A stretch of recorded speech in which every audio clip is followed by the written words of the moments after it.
Comme vous le savez, nous étudions avant chaque séance les élus qui devront se déporter des délibérations qui vont être débattues ou adoptées ce soir. Alors, pour les élus de Piriac-sur-Mer, il s'agira de vous déporter de la délibération numéro 12 qui concerne donc la modification de périmètre de fonds de concours 2021. Et pour les élus d'Herbignac, il conviendra de vous déporter sur la délibération numéro 34 qui concerne un échange de parcelles Herbignac avec notre agglo. Les délibérations qui vont être soumises au débat ce soir sont au nombre de 8. Alors beaucoup sont dans le cadre d'une obligation puisqu'il s'agit de délibérations liées à des rapports d'activité. Donc nous aurons la délibération 10 qui est le rapport d'activité et de développement durable, la délibération numéro 17 qui est le rapport annuel sur le prix et la qualité du service public d'élimination des déchets, la délibération numéro 20 qui est le rapport annuel sur le prix et la qualité des services publics de l'eau potable et de l'assainissement pour 2023, la délibération numéro 25 qui, elle, est une révision du SCOT. Il s'agit du débat complémentaire sur le projet d'aménagement stratégique sur le volet sobriété foncière. La délibération 35 qui est le rapport annuel sur le prix et la qualité du service public des équipements aquatiques. Et les deux demandes qui ont été, les trois demandes qui ont été formulées en débat. Il s'agit de la délibération numéro 28 relative à la création d'une aire d'accueil de grand passage et demande de financement, de la délibération numéro 33 vente LAD à Cap Herbignac pour le projet de création d'un village d'entreprise sur la ZAC du Pré-Gauvelin.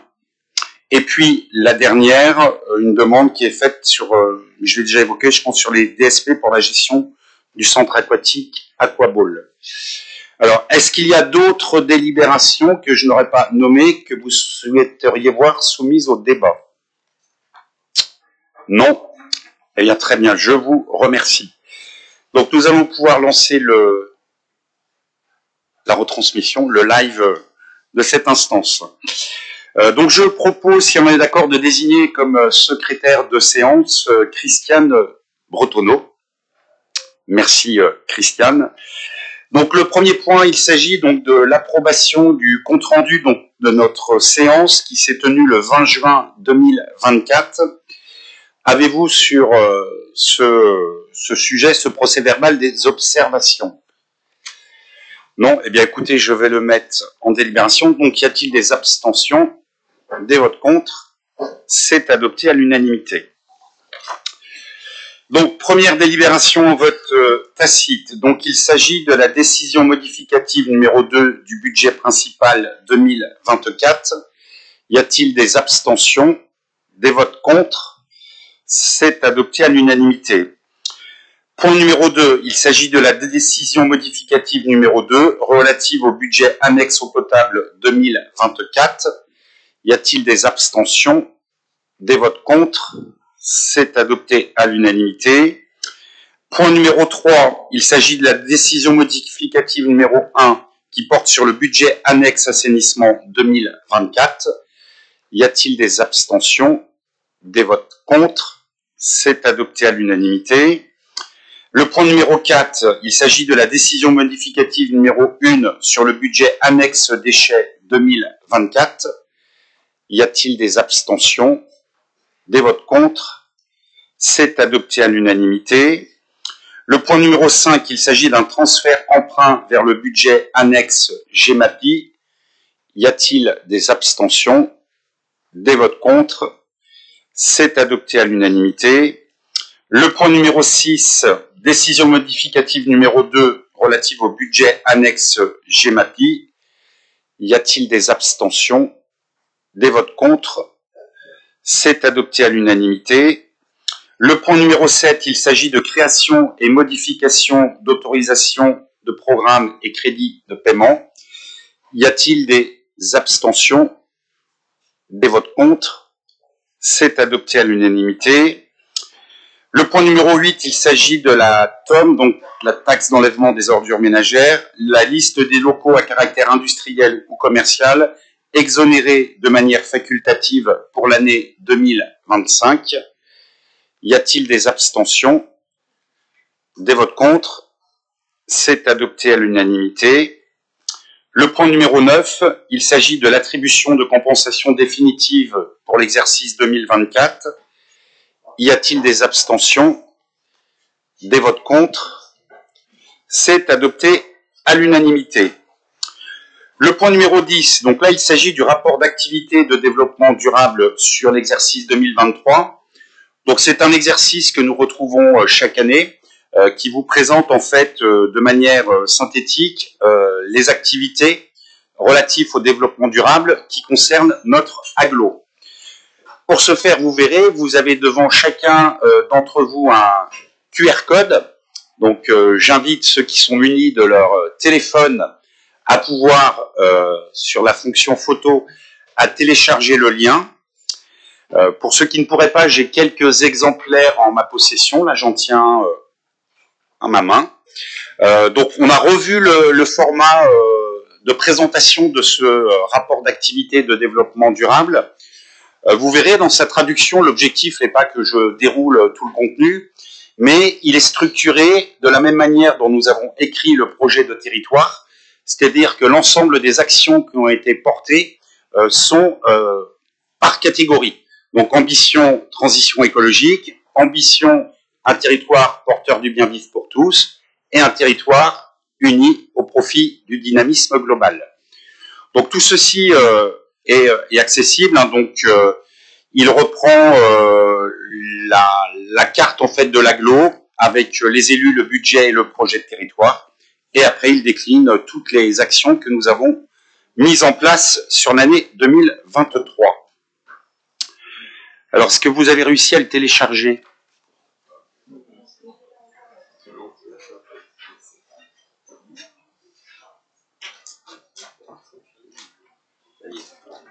Ça y est, alors ça peut être un peu long avec le nombre de connexions simultanées. Alors, Monsieur Baudet a réussi.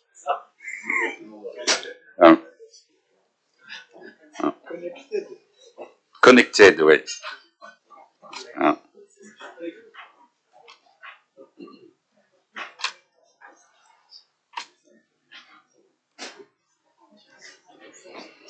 Donc il couvre globalement dans ce rapport toutes les politiques publiques que nous menons au profit du territoire, donc de ses habitants, et puis des liens aussi que nous partageons avec nos différents partenaires.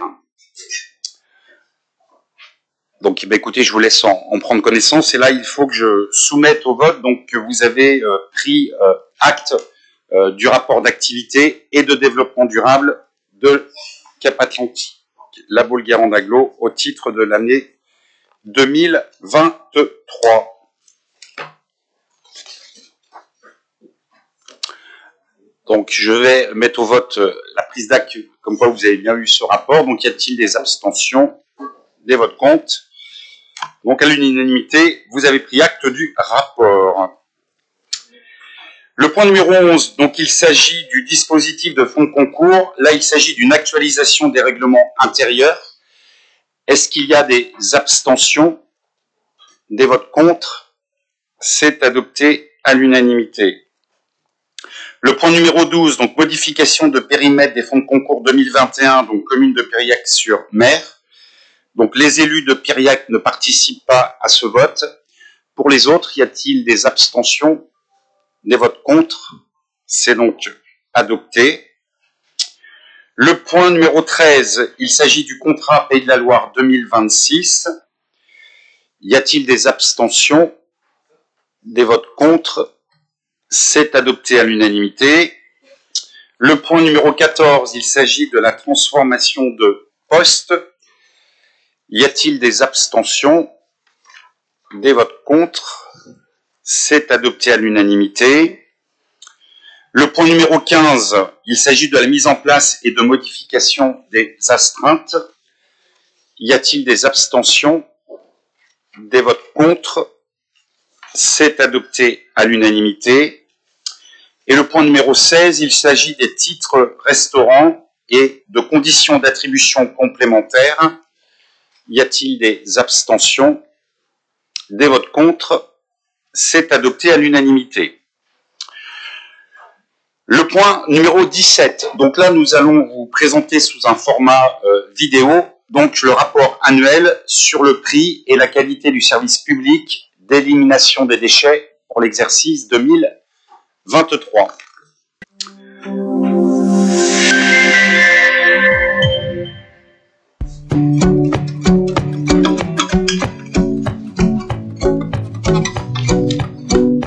Cap Atlantique La Baule-Guérande Agglo vous présente son rapport annuel d'activité 2023, prévention et de gestion des déchets ménagers et assimilés. 2023 est la première année de déploiement du programme local de prévention des déchets ménagers et assimilés, adopté en 2022.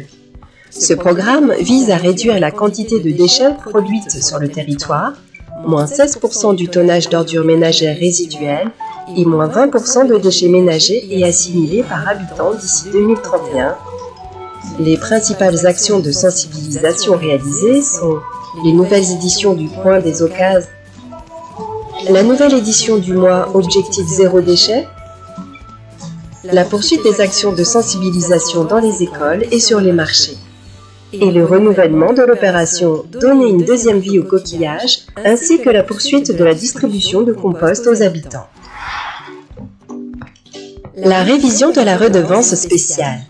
Un nouveau mode de calcul de la facturation des professionnels a été validé afin de l'adapter au coût réel de gestion du service et sera présenté en 2024. L'Agglo a travaillé à une évolution des fréquences et modalités de collecte sur la commune de La Baule afin de réduire son empreinte environnementale et de s'adapter aux besoins réels des usagers, tout en maîtrisant le coût de collecte des déchets. Ce nouveau rythme sera expérimenté en 2024. L'élaboration et expérimentation d'un schéma territorial de gestion des biodéchets. Ces derniers représentent un tiers des ordures ménagères résiduelles, alors qu'ils peuvent être une ressource pour enrichir notre sol. L'accueil de la direction a traité 12 000 appels et reçu 2 000 visiteurs. En 2023, 21 086 tonnes d'ordures ménagères ont été collectées au sein des 15 communes du territoire.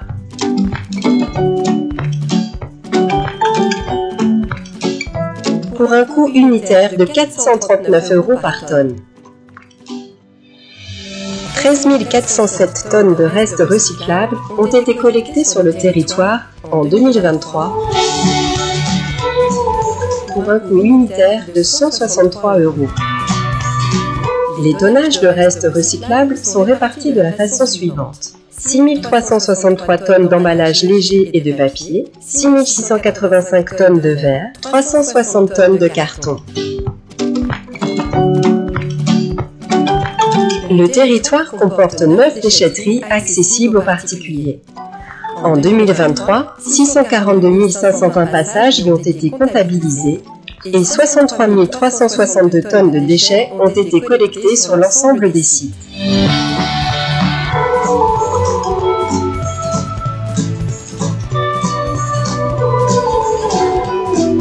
Les coûts des principales étapes techniques des ordures ménagères résiduelles sont de 143 € hors taxe par tonne pour la collecte, 41 € hors taxe par tonne pour le transfert et le transport, 173 € hors taxe par tonne pour le traitement. Si le coût à la tonne des étapes de collecte et de transfert-transport est stable, celui du traitement augmente significativement, plus 150% en 2 ans. Les coûts des principales étapes techniques des multimatériaux sont de 213 € hors taxe par tonne pour la collecte, 64 € hors taxe par tonne pour le transfert et le transport, 147 € hors taxe par tonne pour le tri. Les recettes matières et soutiens pour les emballages s'élèvent à 386 € par tonne.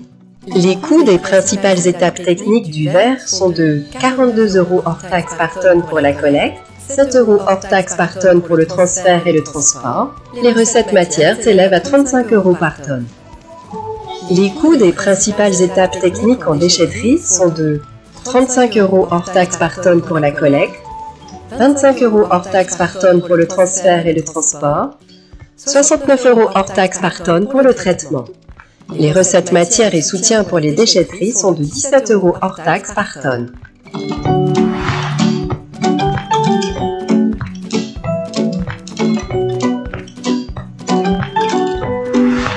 Le service public de gestion des déchets est principalement financé par la taxe d'enlèvement des ordures ménagères, 80%, les redevances déchetteries et groupes producteurs, 4%, mais aussi par le soutien des sociétés agréées, 11%, la vente de produits, 4%, les autres produits, 1%. Les projets programmés en 2024 sont la validation et le déploiement d'un schéma directeur de gestion des biodéchets, l'information aux professionnels de la révision de la tarification de la redevance spéciale, l'étude menée sur l'adaptation des fréquences de collecte pour une mise en place en 2024 à la Baule, la révision du règlement de collecte des déchets, la poursuite des objectifs du schéma de développement des déchetteries amorcé en 2017.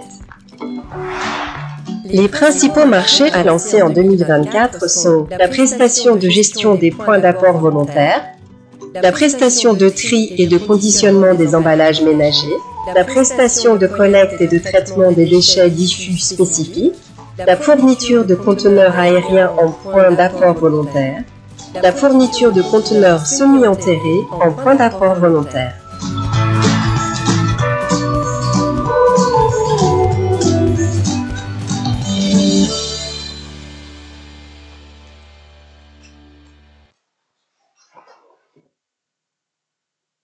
Merci pour cette présentation dynamique. Je vais peut-être laisser la parole à Claude Godet en charge de cette mission. Si vous voulez nous dire quelques mots, Claude. Oui, quelques mots rapides. On va essayer en tout cas. Ça fait rire déjà certains. Non, pour vous dire, comme vous l'avez vu, ce rapport, on rappelle, c'est bien une synthèse, simplement, et qu'à la disposition du public, dès demain matin, je pense que les services mettront à disposition, peut-être même dès ce soir, sur le site internet de l'Agglo, le rapport complet, en fait, avec tous les détails, tableau par tableau. J'invite vraiment chacun à aller lire ce rapport qui est très complet pour se rendre compte bien que en fait le sujet des déchets c'est à la fois un sujet très technique mais aussi un sujet avec un impact environnemental très fort avec les différentes composantes que nous avons revues dans ce média. 2023 a été pour CAP, en tout cas pour l'Agglo, une première année de mise en œuvre du programme local de prévention des déchets ménagers et assimilés. Un programme qui porte des ambitions très fortes dans le tri de toutes les filières et met en place des actions de prévention et d'accompagnement pour repenser la collecte, repenser aussi le rapport aux déchets, puisque le déchet, c'est bien l'affaire de tous. Et l'expérimentation dont on vous a parlé, des nouvelles modalités qui étaient mises en place cette année à la Baule, donc des modalités de collecte, va bientôt faire l'objet d'une étude approfondie pour voir comment on peut éventuellement continuer ce travail sur la totalité de l'Agglo et des 15 communes, donc pour changer ces collectes, ces fréquences, mais aussi voir comment on peut changer les contenus des bacs que nous avons. Et c'est pour ça que nous commençons à Saint-Molf une expérimentation aussi là tout prochainement pour aller visiter les conteneurs en fait des mains d'Ulfin pour voir exactement ce qu'il y a dedans, le tri qui est fait, et puis essayer de voir aussi les fréquences, c'est-à-dire si les gens, les usagers mettent un bac noir, même s'il n'y a que 1 ou 2 sacs, par exemple, dedans, ou s'ils attendent tous les 15 jours, etc. Enfin bref, on a beaucoup à tirer d'enseignements, en tout cas, de cette étude qui va être menée très prochainement à Saint-Molf. 2 autres mots quand même aussi, c'est l'autre enjeu fort de cette année 2024 avec la gestion des biodéchets et des végétaux. J'aime pas appeler les déchets verts des déchets puisqu'en fait quand je parlais tout à l'heure de revoir les termes, ils sont importants puisqu'il faut faire des végétaux une force et non pas une faiblesse. Et on se rend compte aujourd'hui que ce qui nous coûte très très cher, eh bien, ce sont les volumes conséquents de végétaux aujourd'hui que nous avons, y compris même dans certaines de nos communes qui explosent en volume. Donc il y a d'autres usages à faire de ces végétaux. Il faut redonner à la terre ce que la terre nous a donné. Et là, eh bien, ce sont des enseignements qu'il faut que l'on prenne à bras le corps pour avancer. Et puis on a fait une analyse aussi qui ne paraît pas là dans la vidéo puisque ce sera pour l'année prochaine, mais c'est quand même le début d'une révision de la redevance spéciale à l'adresse des professionnels, puisque cette redevance n'a pas bougé depuis des années, et donc l'on veut faire supporter, comme pour les usagers, le coût réel des déchets aux professionnels, mais on le fait d'une façon très pédagogique, où on accompagne chaque professionnel pour voir quels sont ses usages actuels, voir comment ils peuvent modifier ces usages aussi pour eh bien peut-être produire moins de déchets, adapter les bacs et puis pourquoi pas passer eh bien dans le service privé pour la gestion de leurs déchets, parce que je rappelle que le service public ce n'est pas sa mission première que de s'occuper des déchets des professionnels. En tout cas pour l'instant on a un très bon accueil de la part des professionnels qui apprécient à la fois le temps que l'on met pour bien expliquer les choses, aller à leur rencontre, et puis aussi pour ensuite mettre en application. Et puis, dernier point, c'est le maintien de la tome quand même. C'est important de dire que l'Agglo s'est engagé depuis de nombreuses années à essayer de maintenir un taux de tome en dessous des 10, ce que nous faisons. Et ça, c'est grâce aux efforts vraiment des habitants de l'Agglo qui, en dépit de l'augmentation considérable des taxes de l'État, grâce à leur tri, eh bien, nous pouvons maintenir cette tome en dessous des 10%, parce que je rappelle que l'État continue d'augmenter considérablement ses taxes jusqu'en 2026, donc c'est bien grâce aux efforts de chacun que l'on peut maintenir ce taux de tome.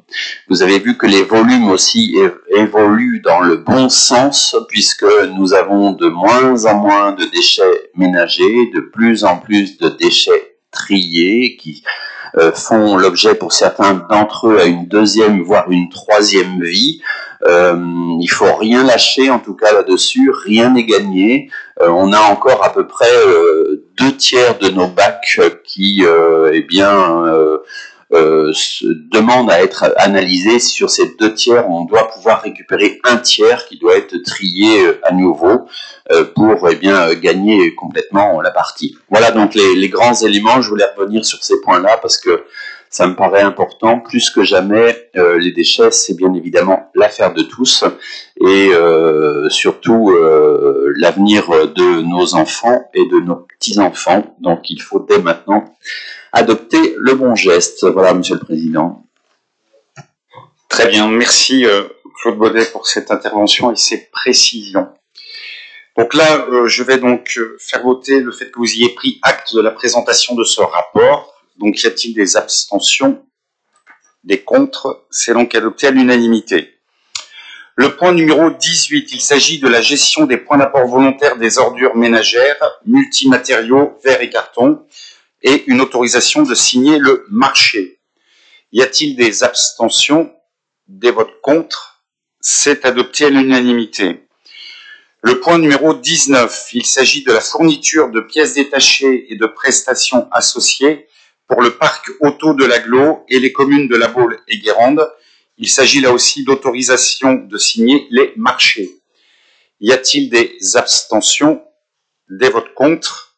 C'est adopté à l'unanimité. Le point numéro 20, nous allons également là vous présenter une vidéo relative donc au rapport annuel sur le prix et la qualité des services publics de l'eau potable et de l'assainissement pour l'exercice 2023.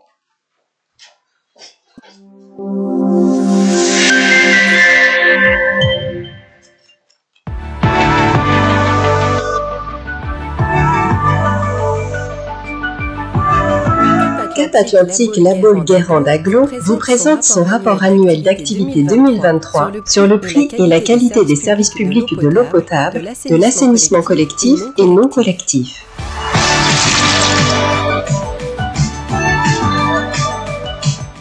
Notre eau potable provient principalement de l'usine du Drézet, située à Ferrel. Nous nous fournissons également, mais dans une moindre mesure, auprès de Nantes et de Saint-Nazaire-Agglo. En 2023, au total environ 8,2 millions de mètres cubes ont été achetés, soit moins 2,7% par rapport à 2022. Les volumes mis en distribution montrent une diminution de l'achat d'eau pouvant s'expliquer en partie par les conditions climatiques en 2023. Plus de 7,4 millions de mètres cubes ont été mis à disposition des usagers et près de 6,6 millions de mètres cubes ont été facturés. En 2023, on constate une légère augmentation du nombre d'usagers de notre territoire d'environ 1,2% par rapport à 2022.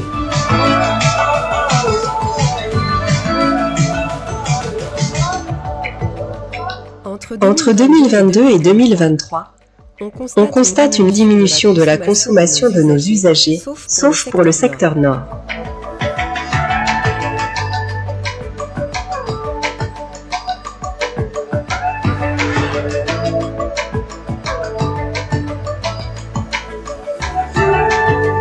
On remarque l'impact important de la consommation industrielle du secteur nord, qui est essentiellement lié aux entreprises agroalimentaires HCI et Agis d'Herbignac. Le réseau d'eau potable de notre territoire est l'un des plus étanches du département de Loire-Atlantique.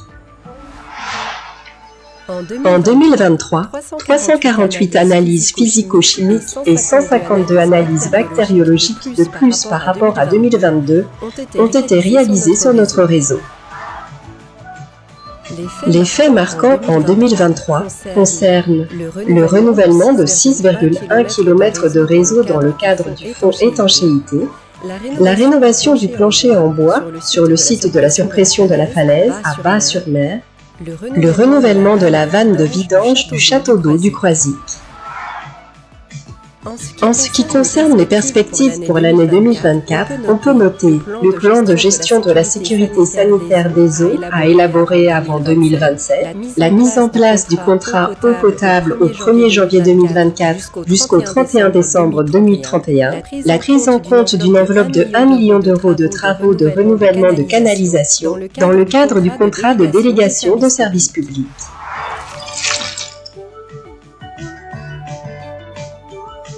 En 2023, on constate une augmentation de 1,9%, soit 1225 nouveaux abonnés. Le service de l'assainissement collectif dessert donc 64 832 usagers pour un volume total facturé de 4 494 931 mètres cubes.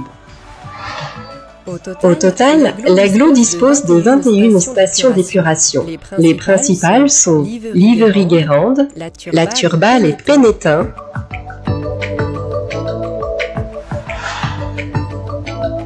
En 2023, 8,85 millions de mètres cubes d'eau ont été traités par l'ensemble des stations de l'Agglo.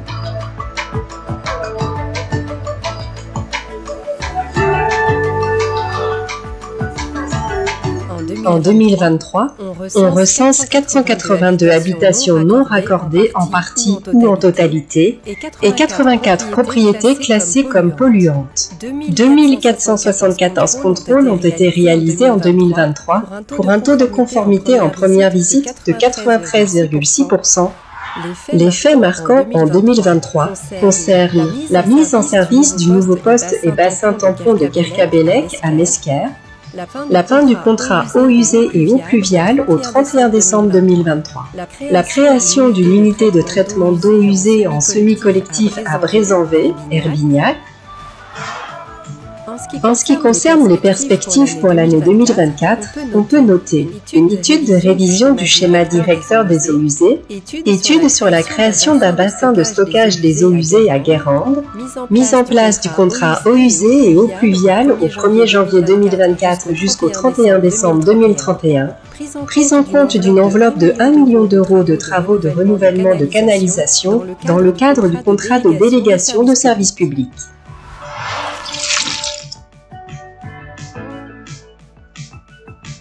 « 6 373 usagers au 31 décembre 2023, 214 187 euros et le coût complet du service. 1308 contrôles ont été réalisés en 2023 pour un taux de conformité de 71,01%. Les contrôles de fonctionnement ont lieu tous les 4 ans. Le coût du contrôle est lissé sur 4 années. Le montant de la redevance assainissement non collectif est de 41,50 euros en 2023 contre 39,05 euros en 2022. En 2023, un usager consommant 120 mètres cubes d'eau potable par an et étant raccordé à l'assainissement collectif s'est acquitté d'une facture de 621,143 euros, soit 5,18 euros par mètre cube, répartie en 2,183 euros pour l'eau potable et 3,068 euros pour l'assainissement collectif. En 2022, et pour le même usager ayant une consommation de 120 mètres cubes par an, les prix étaient légèrement inférieurs, soit 5,02 euros par mètre cube. Sur 10 ans, l'évolution du prix de l'eau est contenue. Pour une facture moyenne d'eau potable de 120 mètres cubes à l'année et un montant annuel de 256,35 euros, l'agglo récupérera 62,25 euros et le délégataire 144,74 euros. Pour l'assainissement, la part majoritaire est représentée par l'agglo au regard des investissements lourds réalisés. Le service de l'eau et de l'assainissement et ses délégataires œuvrent chaque jour pour assurer un service de qualité à ses 73 000 abonnés.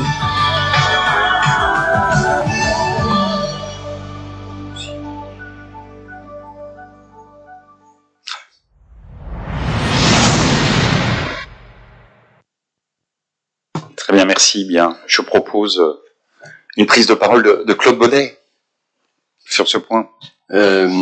Oui, puisqu'on peut pas laisser un rapport comme ça sans prise de parole, tant l'eau est un élément important de notre vie de tous les jours et certaines régions le savent encore plus que nous. Même s'il pleut beaucoup, c'est pas pour autant que l'on peut se prévaloir d'une grosse sécurité et il est important de le redire. Notre secteur est très impacté l'été notamment avec une augmentation de la population et en plus notre territoire est très attractif. Notre population a augmenté de plus de 13% en 10 ans et malgré cela notre consommation en eau potable est restée pratiquement stable. Ça veut donc dire qu'il y a déjà de nombreux efforts qui sont réalisés pour économiser l'eau, même s'il faut continuer. Et c'est à ce titre-là que et je crois qu'on peut saluer le gros travail des services techniques de l'agglo et des délégataires qui nous assurent quand même une qualité des réseaux assez importante, puisque nous sommes avec un des réseaux les plus étanches de Loire-Atlantique, avec moins de 10% de fuites. Des fuites, il y en aura toujours, mais il faut qu'il y en ait de toute façon de moins en moins. Et la mise en place de la télérelève ici, qui a commencé en 2024, en tout cas, j'espère, nous apportera un certain nombre d'éléments supplémentaires pour que chacun puisse surveiller son eau. Et enfin, dernière chose sur l'assainissement collectif, en proximité de nos côtes et bien de tous nos paysages verts aussi de nos communes. Et il était important de prévoir une attention très particulière sur l'environnement. Et le nouveau poste et le bassin tampon de Kerkabelec à Mesquer nous donne en tout cas de très bons espoirs pour maîtriser au mieux cela, et ça vient en complément des 21 stations d'épuration qui sont toutes conformes, il faut-il le rappeler, avec des technologies très à la pointe comme à la Turballe par exemple, mais aussi dans des plus petites stations comme à Sérac, avec d'autres techniques. Et là aussi, eh bien, je crois qu'il faut regarder d'un petit peu plus près tout cela, et il faudra enfin se pencher, et ça fait partie de nos gros chantiers, vous le savez tous, hein, sur la réoute, voir comment on peut ou pas réutiliser l'eau de nos stations. Voilà. Peut-être préciser, Claude Bonnet, en complément avec le délégataire, ce que nous avons mis en place, c'est-à-dire le déploiement de la télérelève et la distribution aussi de kits.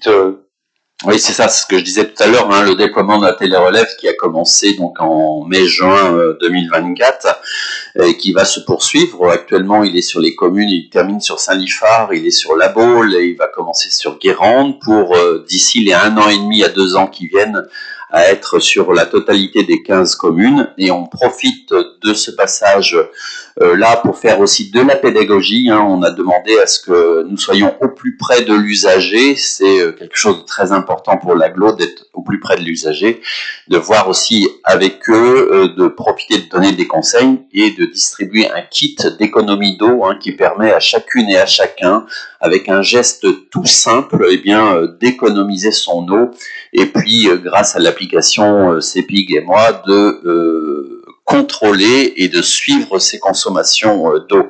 Et tout ça, ça nous permet également de maîtriser le prix de l'eau. La seule chose qu'on ne peut pas promettre aujourd'hui, c'est le futur taux de prélèvement qui va être fait par l'agence de l'eau, dont effectivement les choses sont assez floues. Là encore, on espère en tout cas que les choses ne vont pas nous impacter. Quoi qu'il arrive, ce ne sera pas l'agglo qui impactera le prix de l'eau, hein, mais ce sont bien les taxes qui nous seront imposées. Voilà, faut pas tout mélanger. C'est pour ça que de la pédagogie, de la lisibilité, c'est très important. Très bien, un grand merci Claude Bonnet pour ces précisions. Eh bien, je vous propose de prendre acte de ce rapport annuel sur le prix et la qualité des services publics de l'eau potable et de l'assainissement. Y a-t-il des abstentions, des votes contre? C'est à l'unanimité. Le point numéro 21, il s'agit d'un avenant au marché de renouvellement des réseaux d'eau usée sur le mail de Broc au Croisic. Y a-t-il des abstentions, des votes contre? C'est adopté à l'unanimité. Le point numéro 22, il s'agit de renouvellement des réseaux humides et restauration d'une prairie humide inondable sur le secteur dit des Aubépines à Saint-Liphard. Y a-t-il des abstentions, des votes contre? C'est adopté à l'unanimité. Le point numéro 23, il s'agit de travaux de réparation des dégâts de la tempête Céline dans les marais salants du bassin de Guérande. Il s'agit là d'une autorisation de signature des marchés. Y a-t-il des abstentions, des votes contre? C'est adopté à l'unanimité. Le point numéro 24, il s'agit du projet Life Palustris. Y a-t-il des abstentions, des votes contre? C'est adopté à l'unanimité. Le point numéro 25, quant à lui, va nous être présenté par Norbert Samama.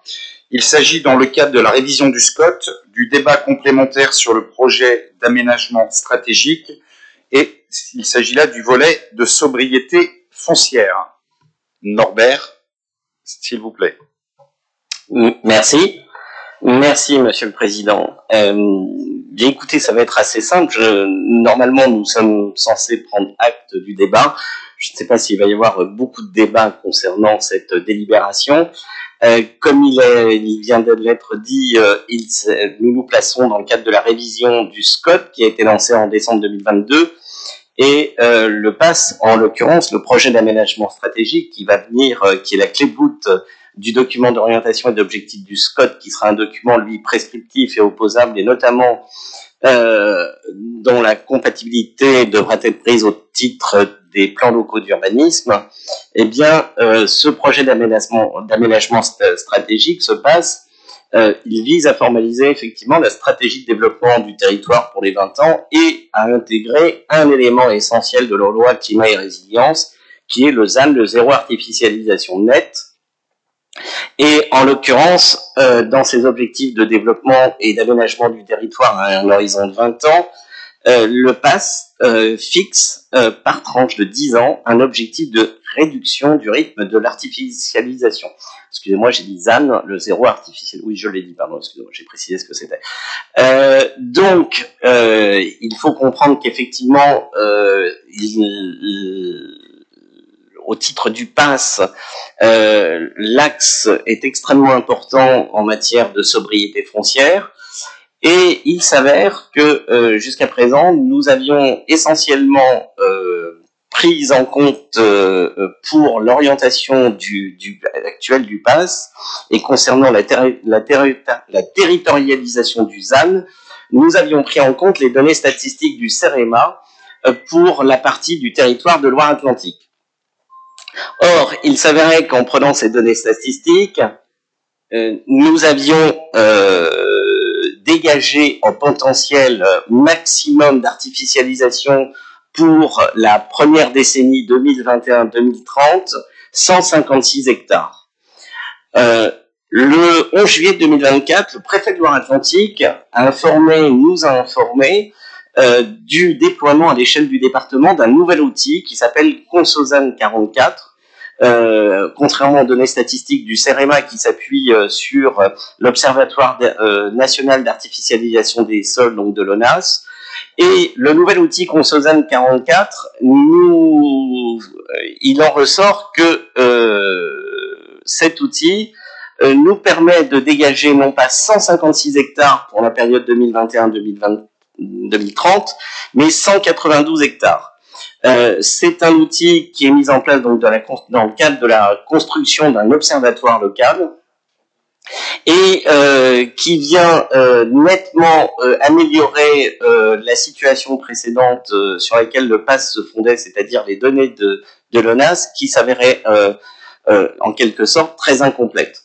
Aujourd'hui, grâce à ce nouvel observatoire, d'une part, bien, nous augmentons très nettement notre capacité d'artificialisation pour la première période 2021-2030, mais ça va nous donner aussi la capacité d'analyser beaucoup plus précisément les trajectoires locales de consommation relatives aux ENAF.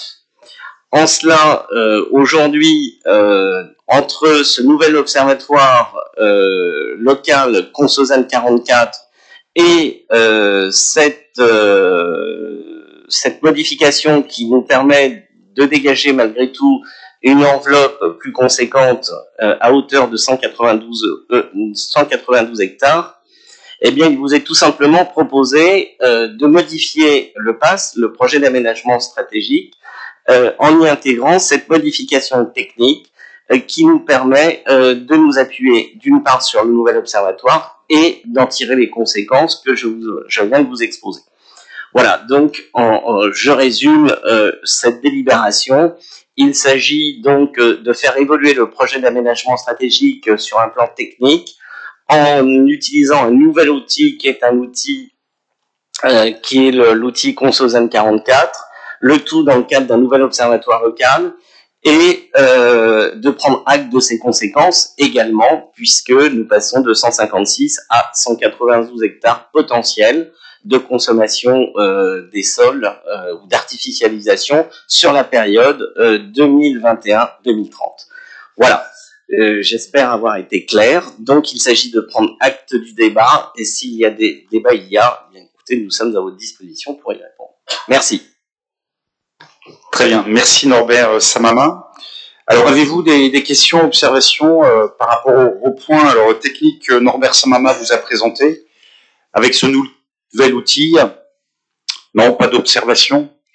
Eh bien, écoutez, nous allons prendre acte que le débat s'est tenu. Donc, y a-t-il des abstentions, des votes contre? C'est donc adopté à l'unanimité. Merci. Le point numéro 26, donc il s'agit de modification des modalités d'intervention de l'aide aux acquisitions foncières des communes pour la réalisation de logements sociaux. Donc, y a-t-il des abstentions, des votes contre? C'est adopté à l'unanimité. Le point numéro 27, là il s'agit du programme local de l'habitat, programme d'intérêt communautaire en matière de logement locatif social qui concerne 9 opérations. Y a-t-il des abstentions? Des votes contre? C'est adopté à l'unanimité. Le point numéro 28 va nous être présenté par Michel Kellard. Donc il s'agit de la création d'une aire d'accueil de grand passage et associée à une demande de financement. Michel. Merci, Monsieur le Président. Bien, dans le cadre du schéma départemental d'accueil et d'habitat des gens du voyage 2018-2024, Cap Atlantique a pour obligation de disposer d'une aire de grand passage pour l'accueil des missions estivales. Pour répondre à ces obligations, un terrain de grand passage provisoire au lieu-dit Les Forgettes à Herbignac a été aménagé en 2017 par l'agglomération. Au regard du décret du 5 mars 2019, le terrain des Forgettes ne dispose pas de la puissance électrique nécessaire pour être considéré comme une solution conforme aux obligations du schéma. Et sa configuration conduisait l'État à ne pas retenir ce site pour l'implantation définitive. Plusieurs terrains avaient été identifiés et la faisabilité d'implantation d'une aire de grand passage a été analysée sur 5 sites. À l'issue de ces démarches et dans un contexte de forte augmentation croissante des stationnements illicites sur le territoire, l'État a reconsidéré positivement le projet de création d'une aire au lieu-dit Les Forgettes afin de répondre aux obligations du schéma. Ainsi, en accord avec l'État, l'agglomération propose le maintien du terrain existant à titre provisoire et en parallèle la création d'un nouveau terrain aménagé selon la réglementation en vigueur sur le secteur dit des Forgettes. L'agglomération est très sollicitée pour l'accueil des gens du voyage, doit se mettre en conformité avec le schéma. Et on aurait dû déjà le faire depuis un petit moment. L'acceptabilité du terrain est également un enjeu fort à prendre en compte et nécessitera une attention particulière à la conception de l'équipement. Alors ce soir, c'est pour vous proposer la création, bien évidemment, d'un aménagement de ce site, avec la création d'un giratoire sur la RD 774, la création d'aménagements, un accès routier, une plateforme de dépôt et rotation des bennes à déchets, une alimentation en eau potable conforme aux normes, une installation électrique comportant un tableau de 250 kVA triphasique, je sais pas ce que c'est, mais bon, jusque-là, c'était pas suffisant. Ça doit être très bon. Un éclairage public électrique à l'entrée de l'air, un dispositif de recueil des eaux usées et un système de récupération des toilettes individuelles complété selon l'usage par des cabines maintenant de toilettes autonomes. Et la réalisation d'un aménagement paysager afin de favoriser des zones d'ombre sur l'air. Voilà. Alors, le montant prévisionnel des travaux est estimé à 405 000 € hors taxe pour l'aménagement de l'air et 300 000 € pour la création de ce giratoire, donc un montant à peu près global d'1 million d'euros. Voilà, Monsieur le Président. Très bien, merci Michel Kellard pour cette présentation. Donc, y a-t-il des souhaits d'intervention sur ce point? Oui, Monsieur de Kersabiec. Alors Michel, si vous pouviez couper votre micro, je vais faire de même. Je voudrais m'exprimer pour Pierre-Luc Philippe, qui est, comme chacun sait, élu à Herbignac et qui n'a pas pu être présent et qui m'a confié sa procuration. Il va voter contre parce qu'il considère que la procédure d'information et de consultation n'a pas été respectée. Ils ont appris ça par la presse, ce qui les a un peu choqués, et ils considèrent aussi qu'il était nécessaire de faire une consultation, au moins une information, et une consultation si possible. Ça, c'est son point de vue. De mon point de vue personnel, je suis favorable à la création de cette aire de passage, mais je ne peux pas m'empêcher de comprendre un peu son désarroi. Pour la précédente aire qui avait été retenue, on avait fait voter le conseil municipal de la commune concernée, c'était Guérande, en expliquant que le pré Bissin, c'était la panacée, c'était vraiment le meilleur endroit, et cette assemblée communautaire n'avait pas eu à s'exprimer sur le sujet. Donc cette fois-ci, c'est le contraire, c'est l'assemblée communautaire qui est sollicitée, ce que je trouve assez normal, mais du coup, on ne passe plus par la commune. Donc je comprends, même si je suis favorable à ce retour à la case départ, en fait, hein, tout ça pour ça, je considère que effectivement le circuit de décision d'information est un peu compliqué et puisse troubler certains habitants d'Herbignac, dont Pierre-Luc Philippe se fait l'écho. Voilà. Alors très bien, je vais essayer de faire assez synthétique sur ce dossier. La genèse, Michel Kellard l'a rappelé.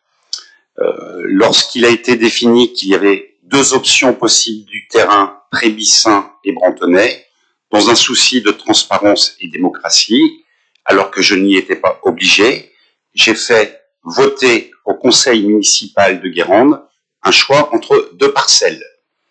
Cette délibération était dans un objectif de rendre publique une décision sur le territoire de Guérande, qui était soumise au vote du conseil municipal de Guérande, mais qui a fait l'objet de 13 recours, qui ont tous été classés sans suite, puisque cette délibération était identifiée comme superfétatoire, c'est-à-dire inutile.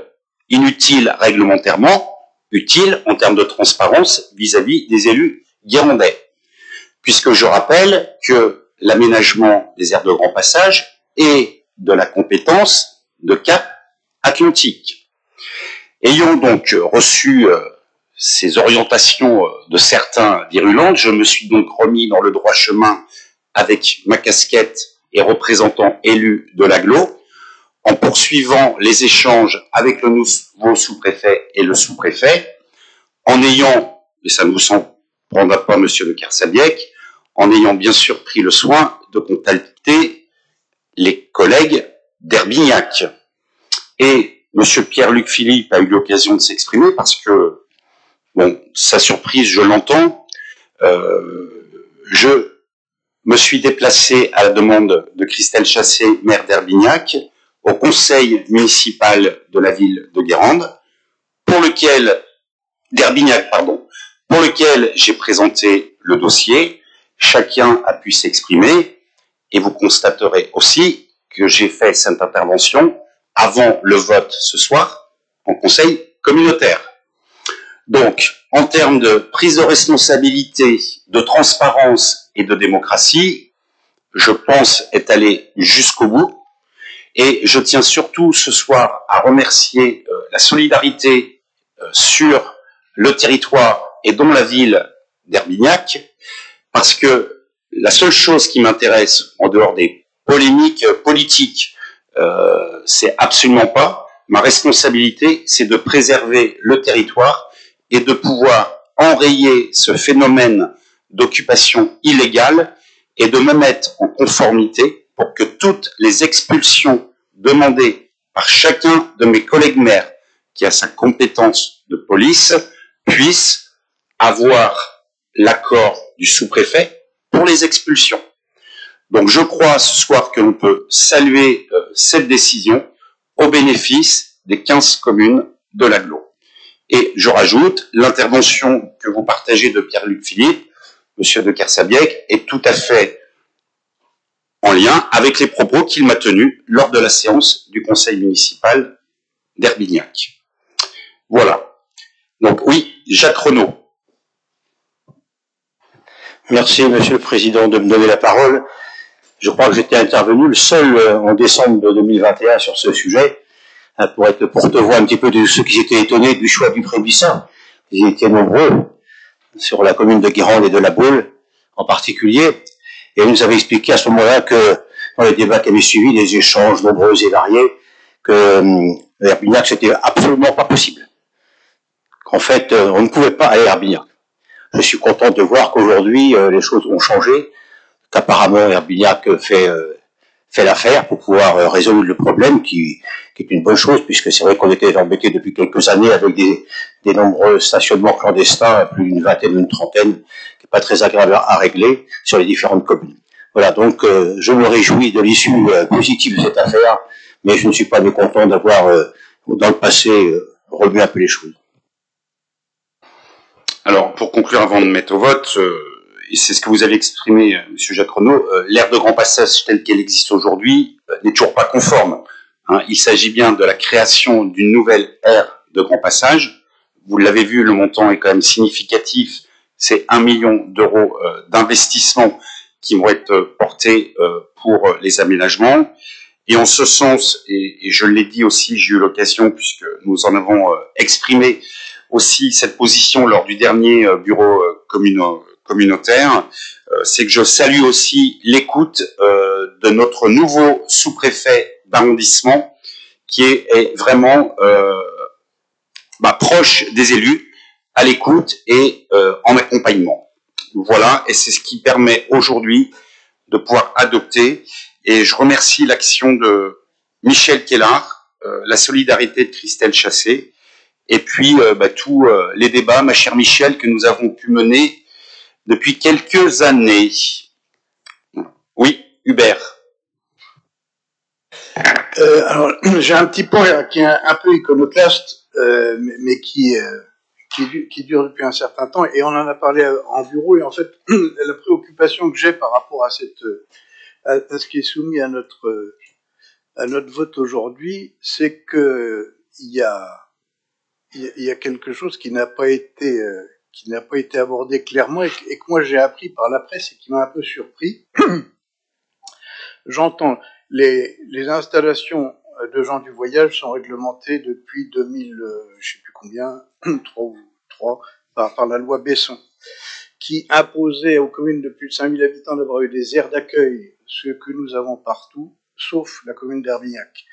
Et ce qui fait que sur le municipio d'avant, et donc c'est absolument pas ad hominem ou ad feminem contre Christelle ou Alain ici présent, mais c'est qu'effectivement, on n'avait pas eu l'assistance des services de la préfecture et de la sous-préfecture pour les installations ici sur le municipio dernier, parce que la commune d'Herbignac n'était pas en conformité avec la règle. C'est-à-dire que normalement, la commune d'Herbignac, étant plus de 5000 habitants, aurait dû avoir une aire d'accueil qu'elle n'avait pas. Bon, ça c'est le passé, on va pas revenir dessus, et je remercie effectivement la commune d'Herbignac d'avoir accepté de prendre sur son territoire cette prochaine aire qui coûte quand même quelque chose de significatif à la commune.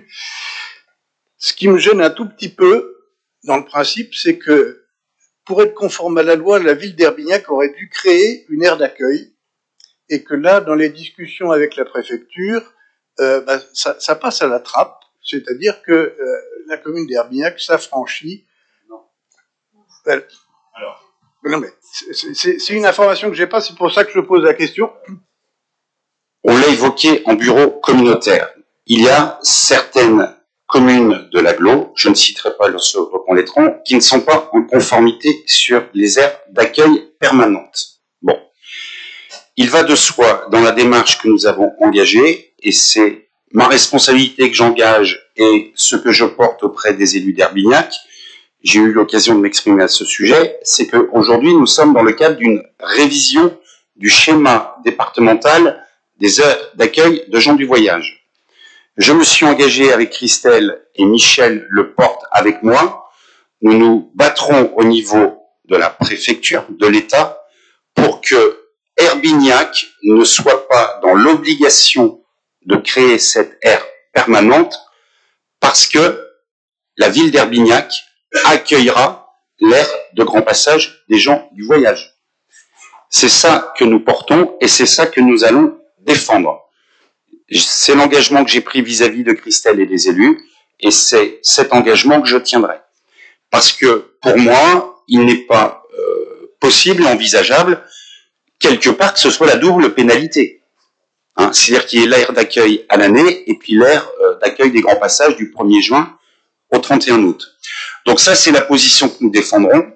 C'est aussi la mobilisation dont j'aurais besoin si toutefois cette situation devait s'imposer à nous, ou là, mais en fonction de la circonstance, je demanderai un vote en conseil communautaire et je vous suggérerai au moins de tous voter contre la création d'une aire permanente pour montrer aussi notre solidarité et notre soutien à la ville d'Herbignac. Voilà. Donc c'est exactement ça, les propos que nous avons eus. Michel a déjà fait sa première réunion avec les services. C'est ce que nous défendons et nous irons bec et ongle jusqu'au bout. Je me permets, Monsieur le Président, de compléter vos propos. C'est vrai que nous avons déjà eu une première rencontre et c'est ce qu'on a mis dans la balance et nous irons jusqu'au bout pour que Herbignac, qui fait déjà, je crois, au niveau de l'intercommunalité un grand geste, ne soit pas pénalisé doublement. Voilà. Voilà les précisions sur ce sujet. Alors, je vous propose donc de mettre au vote donc la création et le lancement de travaux pour l'aire de grand passage et la demande de financement. Oui, parce que j'ai pas précisé, hein, l'État nous accompagne sur une subvention, Philippe, de 175 000 euros. 175 000 euros. Donc, y a-t-il des abstentions? Vote contre, donc Pierre-Luc Philippe. La délibération est donc prise à la majorité. Je vous remercie.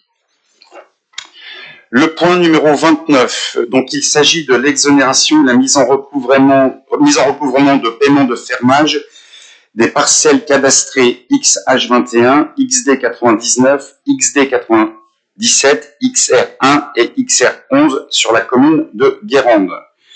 Y a-t-il des abstentions? Des votes contre? C'est adopté à l'unanimité. Le point numéro 30, il s'agit de l'avenant numéro 2 à la convention numéro 42 relative au Fonds territorial résilience. Y a-t-il des abstentions? Des votes contre? C'est adopté à l'unanimité. Le point numéro 31, il s'agit de la validation du procès-verbal de mise à disposition des biens immobilisés du syndicat mixte des transports. Y a-t-il des abstentions?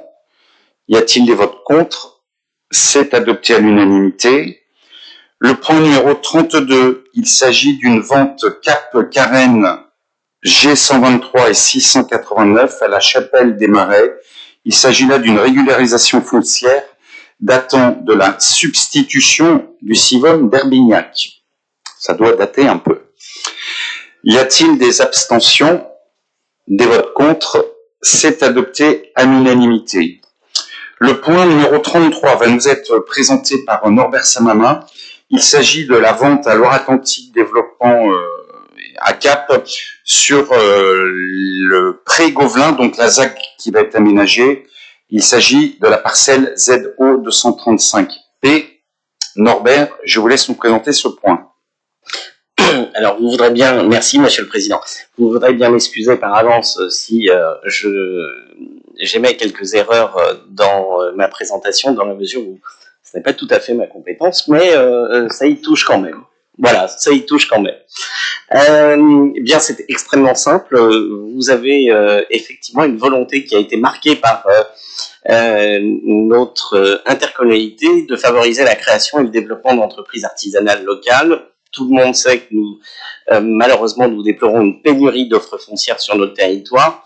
Or, il s'avère qu'à l'occasion de l'extension du parc d'activités du Pré-Gobelin à Herbignac, il a été cherché à optimiser le foncier, tout cela bien sûr dans une logique de sobriété foncière, et cela a permis d'avancer sur un projet d'accueil d'un immobilier d'entreprise collectif qui serait susceptible de faciliter la mutualisation, l'usage de locaux et d'équipements plus adaptés à l'évolution des besoins des entreprises.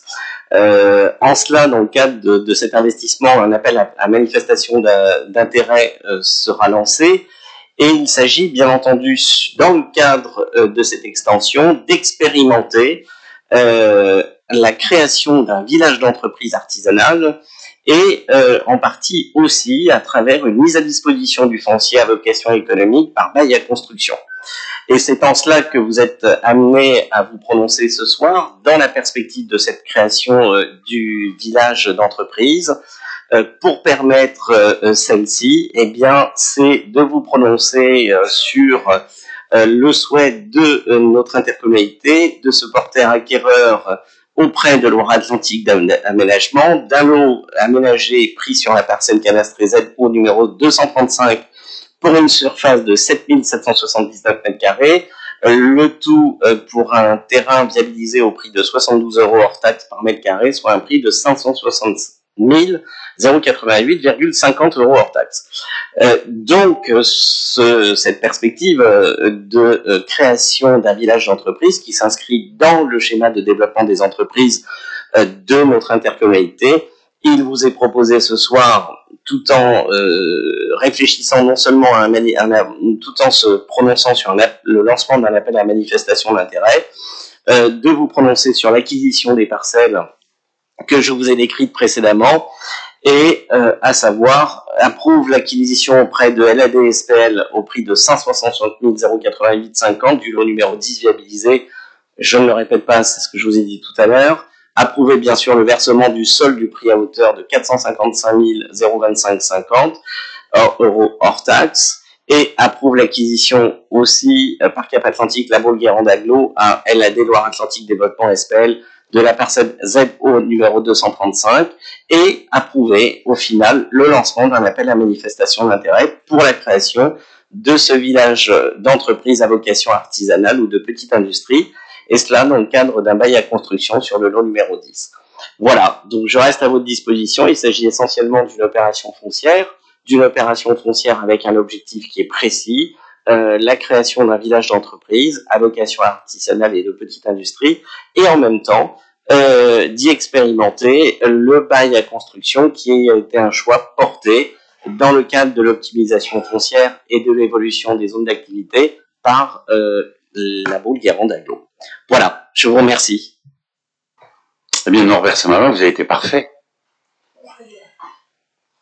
Mais vous l'avez dit, donc c'est une première, ça va dans l'expérimentation qu'on souhaite porter en termes de stratégie foncière pour maîtriser le foncier, et comme on l'a dit, sur un bail à construction, donc on part pour un siècle, au moins une année. Voilà. Alors, est-ce que vous avez des observations, des interrogations sur ce point? Eh bien, écoutez, je vais donc mettre au vote ce rapport numéro 33. Y a-t-il des abstentions? Des votes contre? C'est adopté à l'unanimité. Le projet numéro 34, il s'agit d'un échange entre Herbignac et Cap Atlantique sur les parcelles ZN1 et 488 contre les parcelles ZN 472 et AE 263. Donc, il y aura un déport de vote des élus d'Herbignac. Je vais donc soumettre au vote. Donc, y a-t-il des abstentions? Des votes contre? C'est donc adopté. Le point numéro 35, nous allons donc également vous diffuser une vidéo qui est relative donc au rapport annuel sur le prix et la qualité du service public des équipements aquatiques pour l'exercice 2023.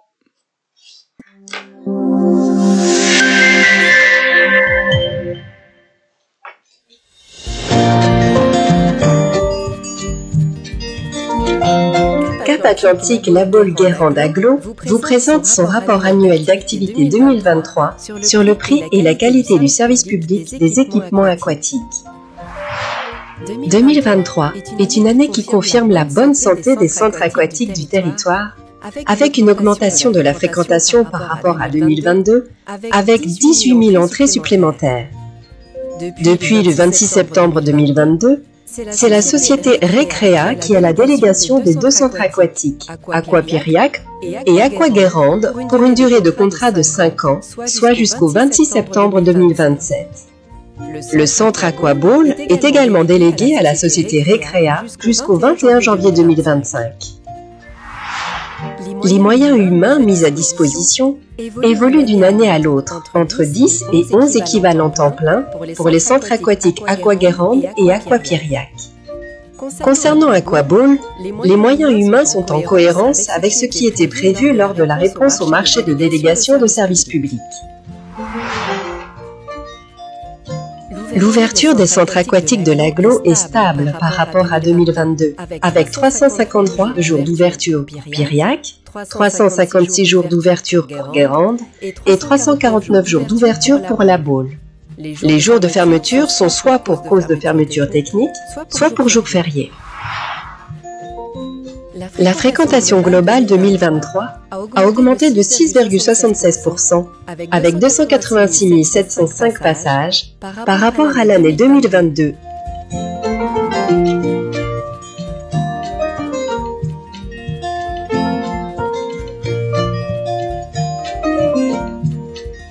Par rapport à 2022, la fréquentation est en augmentation.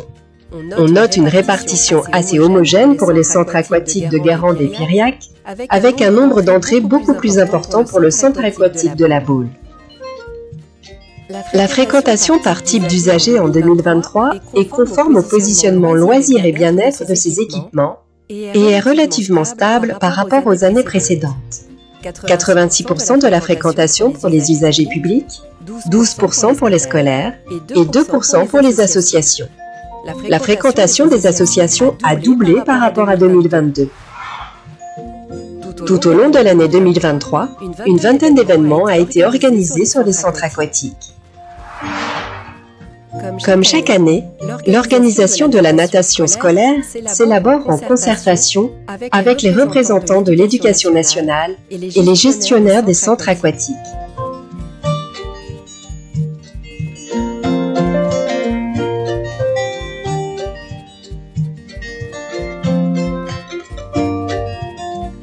Il est à noter que depuis la rentrée de 2018, la part du financement du syndicat des transports, qui était de 50%, a été prise en compte par l'AGLO. Le financement du transport scolaire est alors désormais assuré à part égale entre l'AGLO et les communes qui la composent. Pour la rentrée 2023-2024, la répartition géographique des écoles par centre aquatique est la suivante.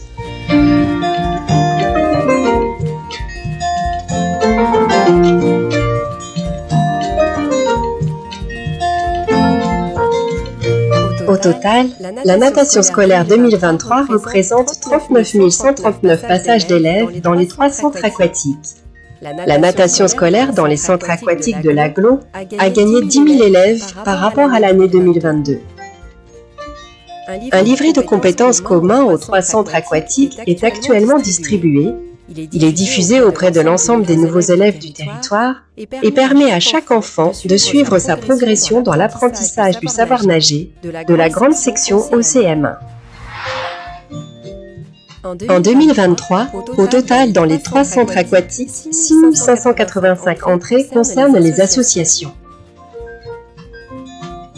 Les associations accueillies sont essentiellement des associations de plongée, de triathlon et de sauvetage.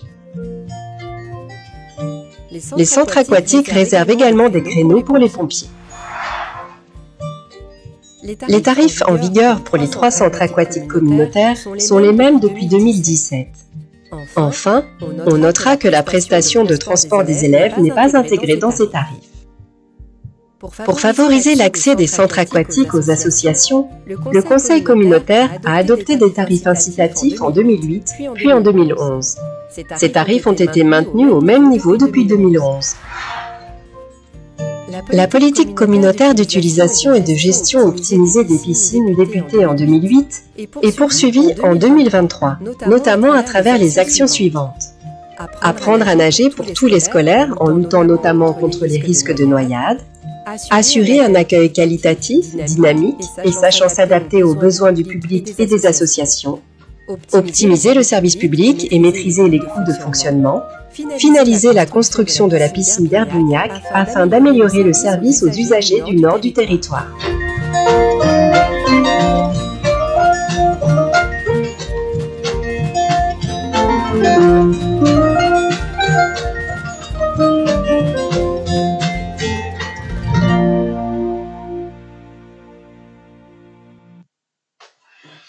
Très bien, merci.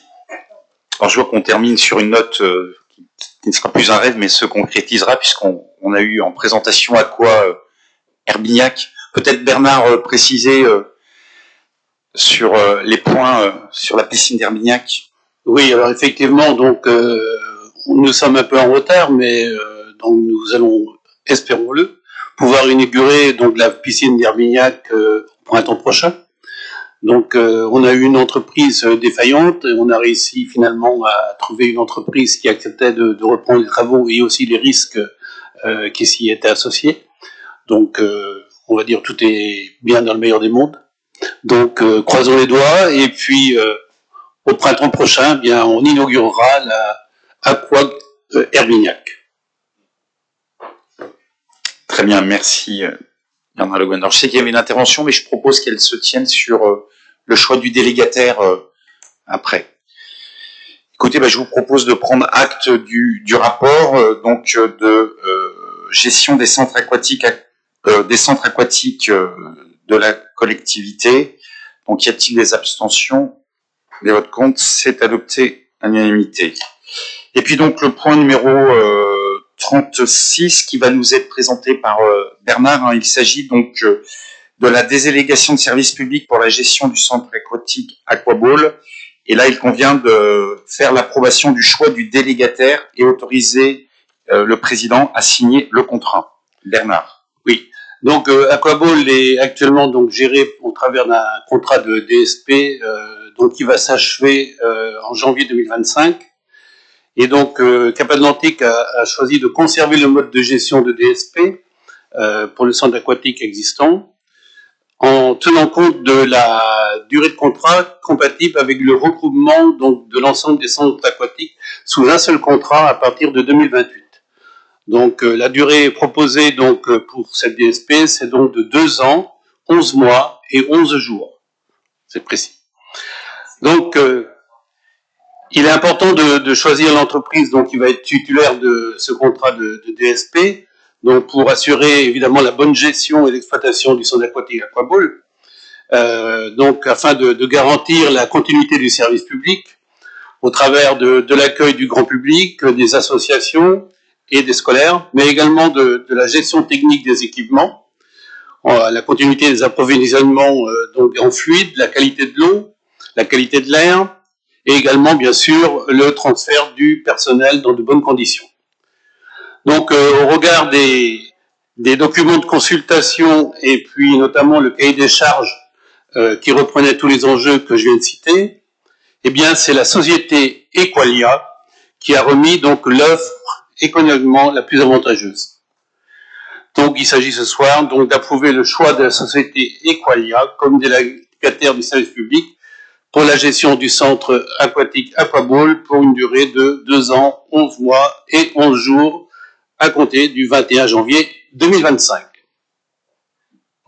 Merci Bernard. Et tu l'as dit, je reprécise, cette durée-là, c'est pour coller à la fin d'achèvement des délégations sur les 3 autres centres aquatiques et que l'agglo, au final, à partir de 2028, n'est qu'un délégataire pour ces 4 centres. Donc je crois qu'il y avait une intervention souhaitée sur ce sujet. Oui. Bertrand Plouvier. Monsieur le Président, Mesdames, Messieurs, chers collègues, je tiens aujourd'hui à attirer votre attention sur les difficultés que rencontrent nos associations sportives dans l'accès au centre aquatique Aquaball. Ces associations, qui jouent un rôle crucial dans le développement de la pratique sportive et dans le renforcement du lien social sur notre territoire, se trouvent confrontées à des coûts d'utilisation de plus en plus élevés qui pèsent lourdement sur leur budget. Avant de détailler ces préoccupations, je souhaite souligner l'engagement de nos collègues élus, en particulier Bernard Le Guen, vice-président de Cap Atlantique en charge du sport, ainsi que nos collègues Christophe Mathieu, adjoint au sport de la ville de La Baule, et Frédéric Dounon, adjoint au sport du Pouliguen, qui ont déjà porté ce sujet avec d'autres adjoints et membres de la commission sport de Cap Atlantique. C'est un sujet sensible et ils travaillent activement à trouver des solutions. Prenons l'exemple de la musette bauloise. Le président Julien Tréhin nous rapporte que la location d'une ligne d'eau coûte 50 € de l'heure, auquel s'ajoutent 50 € pour la prestation d'un maître nageur, soit un coût total de 100 € par heure d'entraînement pour une seule ligne d'eau et jusqu'à 150 € pour 2 lignes. Malgré le soutien financier de la ville, le club peine à maintenir ses activités sans l'aide de partenaires privés. Cela met en péril l'accès à des installations sportives essentielles pour les associations locales. Autre exemple, le CASCA, club d'activité subaquatique de la Côte d'Amour, exprime des préoccupations similaires. Depuis la réouverture d'Aquaball en 2020, les tarifs ont considérablement augmenté, fragilisant l'équilibre financier de l'association qui utilise la piscine depuis plus de 40 ans. En 2023-2024, l'association a déboursé 4 150 € pour l'utilisation des lignes d'eau à Aquaball. Le CASCA, comme beaucoup d'autres associations, intervient en dehors des heures d'ouverture au public, assurant elle-même l'encadrement et la sécurité de ses membres.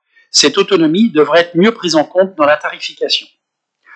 Bien évidemment, d'autres associations utilisatrices de la piscine et des centres nautiques comme le TCA Club de Triathlon connaissent les mêmes difficultés.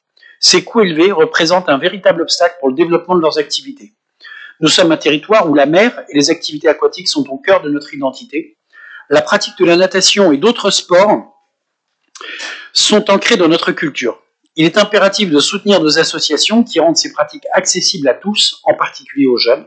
La gratuité ou à tout le moins une tarification plus abordable pour les associations sportives devrait être envisagée à l'image de ce qui se pratique dans d'autres communes. Je suis bien conscient que c'est avec le délégataire que nous devons discuter ces aspects financiers et je sais qu'il n'y a aucun frein de la part de Cap Atlantique. Bien au contraire, nous partageons tous ici la volonté d'avancer et de soutenir nos associations. Nous sommes animés par la même envie d'aider nos clubs à continuer leur mission essentielle pour le bien-être et la cohésion sociale de notre communauté. En conclusion, merci Monsieur le Président, Monsieur le Vice-président, de relayer ces préoccupations afin de trouver des solutions qui permettent à nos associations sportives de continuer à jouer un rôle vital au sein de notre communauté. Le sport est une richesse pour notre territoire, il est de notre responsabilité collective de le préserver et de le soutenir. Enfin, n'oubliez pas ce week-end de soutenir les nombreux participants à la 37e édition du triathlon au Dénicha de la Baule. Merci. Merci Bertrand Plouvier. Le vice-président Bernard, je vous laisse. Merci Bertrand pour ton intervention. Donc pour mémoire, en fait, nous ne sommes plus que 3 personnes ici présentes qui peuvent s'en souvenir, mais en septembre 2007, le bureau communautaire avait validé une stratégie d'optimisation de ses équipements sportifs et sportifs aquatiques, consistant principalement à organiser la gestion de façon à éviter une concurrence néfaste en privilégiant leur complémentarité. Alors, il s'agissait en priorité de rechercher de l'efficacité dans la gestion des 3 piscines et de répondre à la demande sociale et institutionnelle. Dans ce cadre, les objectifs poursuivis par Cap Atlantique, spécifiques à la fréquentation associative, ce qui étaient les suivants: une fréquentation associative en fonction du positionnement des piscines. Aquaball, c'était la seule piscine existante lors de la création de Cap Atlantique. Donc, c'était maintenir l'offre existante. Le centre aquatique des Pays Blancs, c'était développer les pratiques associatives et l'utilisation de la fosse à plonger. Le centre aquatique Jean-Pierre Donneur, développer les pratiques mixtes. En 2008, les tarifs ont été fixés par le conseil communautaire. Alors, pour les piscines Jean-Pierre Donneur et Aquaball, 1 heure, 1 ligne d'eau, le tarif était de 50 €. Pour le Pays Blanc, 15 €. Pour 10 séances, le tarif était de 500 € pour les 2 premières piscines et 130 € pour Aqua Piriac. Alors, en 2011, donc malgré la hausse des coûts d'exploitation, personnel, eau, énergie, et afin de favoriser le développement associatif, le tarif de 50 € et 500 € pour 10 heures, appliqué en 2007, a été revisé à la baisse. Donc, on a gardé le tarif de 50 € pour Aquaball, on est descendu à 30 € pour Guérande, et on a maintenu 15 € pour Piriac. Depuis cette date, les tarifs n'ont pas bougé. Alors, si notamment le Casca a eu des tarifs préférentiels du temps de récréa, cela s'est fait donc dans le cadre d'une convention de gré à gré. En tout cas, les tarifs n'ont pas été validés ni votés par le conseil communautaire. Donc voilà ce que je peux dire. Maintenant, effectivement, donc le conseil communautaire a le pouvoir de diminuer éventuellement donc le tarif par ligne d'eau. Mais pour le moment, donc, on n'a pas reçu au niveau de la commission sport de directive ou mandat, tout au moins, pour étudier donc une baisse des tarifs qu'il faudra autrement compenser de toute façon d'une autre manière, c'est-à-dire on ira piocher dans la bourse d'Uber.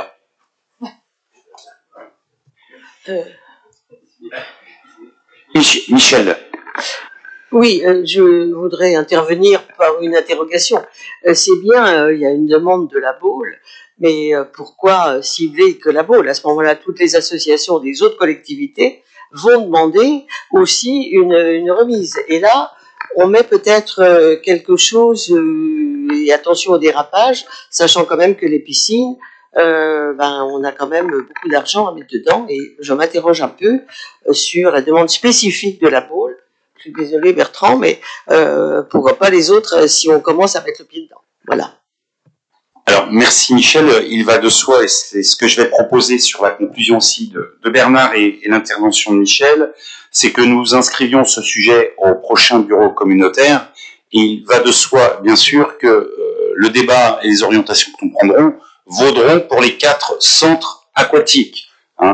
C'est l'équité, tout le monde est traité au même niveau. Vous l'avez dit, il va falloir qu'on fasse une évaluation puisque c'est l'impact budgétaire. Là, Bertrand, tu l'as souligné, mais ce n'est pas le délégataire puisque les conditions tarifaires sont votées avec le délégataire, font partie du contrat. Donc, c'est uniquement, uniquement, je pèse mes mots quand je dis uniquement, c'est la participation complémentaire de l'agglo, et c'est ça dont on a besoin aussi, d'avoir des éléments financiers pour voir l'impact que ça représente dans notre budget de fonctionnement. Pour compléter l'information, je recevrai donc demain les associations donc, qui ont sollicité ton intervention. Alors, juste pour compléter, en fait, j'ai peut-être pas été assez clair dans mon propos. J'ai pris les deux exemples d'associations, donc la Musette Bauloise et le Casca, qui est sur la Côte d'Amour, mais c'était bien évidemment dans le sens de l'utilisation des associations sur l'ensemble des piscines, la presqu'île. Il y avait pas c'était pas ciblé sur les associations bauloises. C'était un point global sur justement l'utilisation des piscines par les clubs de sportifs. C'était pas une demande bauloise. Autrement, je l'aurais fait directement au conseil municipal de la Baule qui a lieu demain soir. Donc, pris note. Donc, je propose donc, Monsieur Delsoco a noté, nous inscrivons ça à l'ordre du jour du prochain bureau communautaire et nous aurons à cette occasion tous les éléments pour débattre entre nous des choix qui seront appliqués et on reviendra après, Bernard reviendra vers les associations. Très bien. Donc, je reviens au sujet donc de la délibération. Donc, là, il s'agit donc d'attribuer à à Equalia, donc le marché de gestion du centre aquatique Aquabaule. Donc, y a-t-il des abstentions, des votes contre? C'est donc adopté à l'unanimité. Merci. Dernier point à l'ordre du jour, le point numéro 37. Il s'agit donc du transfert de gestion d'une parcelle du domaine public de la commune de Guérande pour le parking du futur conservatoire intercommunal. Donc, y a-t-il des abstentions, des votes contre? C'est adopté à l'unanimité. Merci. Nous avons donc épuisé l'ordre du jour. Merci de ces échanges et débats. Vous n'oubliez pas de prendre connaissance des informations qui ont été prises sur délégation, donc qui sont dans le tableau que vous avez eu. Je en profite pour féliciter les vidéos qui ont été réalisées, leur qualité, et puis un petit clin d'œil à Claude Baudet qui souhaitait à ce que ce soit une voix de femme qui présente les vidéos. Son vœu a été exaucé, mesdames, messieurs. Et puis je vous informe donc que notre prochain conseil communautaire se tiendra donc le 7 novembre. Je vous souhaite à toutes et tous une très belle soirée. Et puis je pense qu'il y a un moment de convivialité prévu à la sortie. Merci, excellente soirée.